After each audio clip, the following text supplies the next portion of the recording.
ساتھیاؤ، میں اور آپ آج کی اس بزم میں یہ پختہ عزم کر کے اٹھیں کہ آج ہم خود بھی اور اپنی اولاد کو بھی، اپنے دوستوں کو بھی، میرے والد گرامی فرمایا کرتے تھے جس سے دوستی ہو نا اس کی انگلی پکڑ کے دین کی راہ پہ لے آؤ، یہ دوستی کا حق ہے۔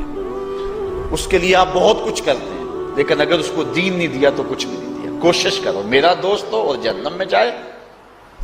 والدین بچے کے مستقبل کے لیے کتنی کوشش کرتے ہیں، لاکھوں روپیہ لگاتے ہیں مستقبل ٹھیک ہو جائے، کرتے ہیں کہ نہیں کرتے؟ یونیورسٹیوں کے اندر، کالجوں کے اندر کتنی بھاری فیسیں بھرتے ہیں، کیوں اتنا کچھ کیوں کر رہے ہو؟ میں نے دیکھا بوڑھا باپ اپنی کمر پہ بوریاں لاد کے مزدوری کرتا ہے، مائیں اپنا زیور بیچ رہی ہیں کہ اولاد پڑ جائے۔ میاں اتنا کچھ کیوں کر رہے ہو؟ جی مستقبل ٹھیک ہو جائے۔ یہ مستقبل کتنا ہے؟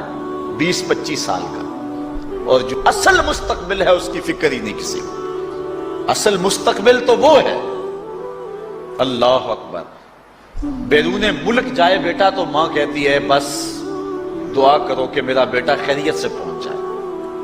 بیٹی کی شادی کرتی ہے تو ماں کہتی ہے دعا کرو کہ اپنے گھر میں اس کو چین مل جائے۔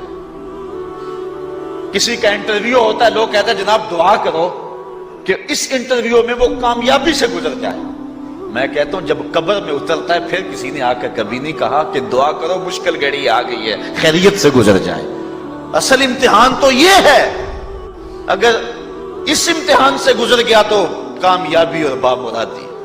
یہ تھوڑا سا مستقبل دنیا کا، اس کے لیے ہم کتنے پیسے لگا دیتے ہیں۔ سب کچھ اولاد کو آتا ہے، ہر شے فر فر پڑھتے اور بولتے ہیں، دعائے قنوت بھی نہیں آتی ہوتی۔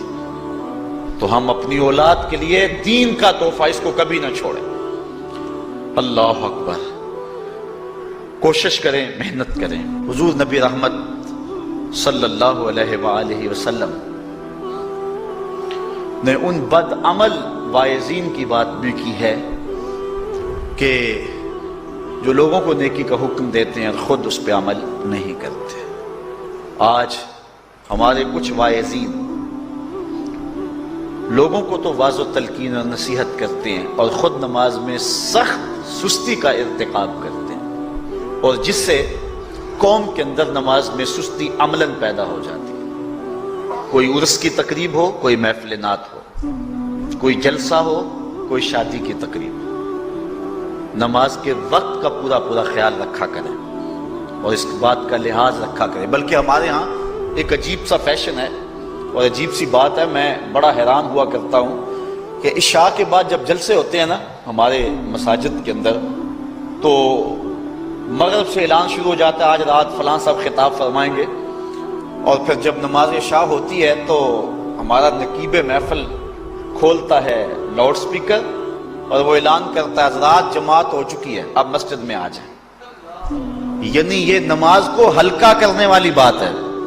انہوں کو کہا جا رہا ہے کہ بلکہ بعض تو کہہ دیتے ہیں جس کا تمہیں ڈر تھا وہ گزر گئی ہے، اب آ جاؤ۔ کیا لینا ہے جلسے میں آ کر اگر نماز ہی نہیں پڑھنی ہے تو؟ ممبر و محراب کے جو ذمہ دار ہیں ان سے جو ہے وہ عجیب و غریب قسم کی جو ہے وہ حرکات سکنات سرزد ہو رہی ہیں۔ یہ جو جہل نقیبوں کا ایک غول آ گیا نا، یہ بھی ایک بہت بڑی مصیبت ہے۔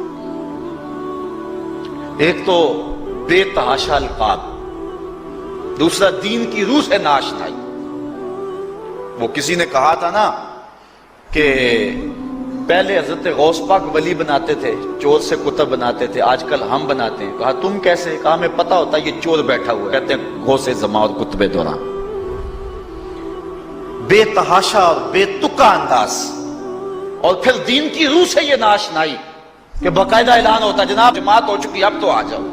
تو کیا کرتا ہے ساری رات جاگ کے اگر عشاء کی نماز ہی نہیں پڑھی تو نماز کو ہلکا کیا گیا ہے۔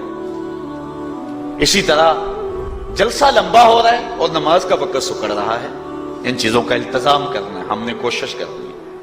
اور یہ بھی ایک مصیبت ہے کہ دربار بڑا اونچا ہے اور مسجد کے اندر جانوروں کی بینٹیں پڑی ہوئی ہیں۔